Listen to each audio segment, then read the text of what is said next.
Welcome to an undisclosed location. This Milwaukee impact wrench is not a game changer, but Milwaukee have finally woke up and realised there's a game on. On this channel, I've mentioned many times there's a problem with Milwaukee impact wrenches called Wobbly Battery Syndrome. This is when the vibration from the anvil goes down the body and over time wears the battery connector and causes damage to the tool and or batteries, and it can fall off in extreme cases.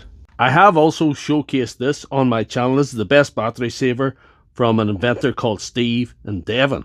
I like this device because it works. It is a little bit cumbersome. It's a little bit basic looking. Some of you did not like it. Some of you thought it was good. Some of you were very skeptical. But a large majority of you, a worrying majority of you, missed the obvious strap-on joke.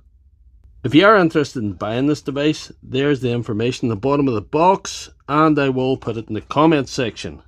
However, finally, Milwaukee have decided to do something about this issue. So what happened is, Milwaukee have finally woken up with the new suspension system on the new impact wrench. As we see the differences side by side, we have this suspension system, and we have the rigid one on the old model. I was lucky enough to see one of these just over a year ago when my good friend Darren visited on the big Milwaukee van. But I've been luckier again today. I've actually got one over the weekend just as a loaner. I actually can't tear this one down because it doesn't belong to me, but I'll be able to show you what it does.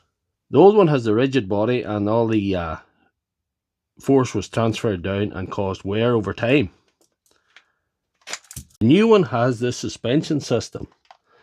I know it goes on and it's nice and tight, and no matter what force is being transferred, the battery will stay on that holder independently.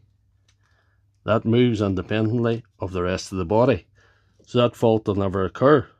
In conclusion, Milwaukee have finally got there with the suspension system, and DeWalt have exactly the same system. I don't know who invented it first. However, Makita were streets ahead of these because Makita have had their own system which works very well for years. And let's face it, I would say in the world, Makita is probably in third place as far as sales are concerned to DeWalt and Milwaukee. So if you enjoyed this video, please give me a thumbs up and check out my channel for all my other videos.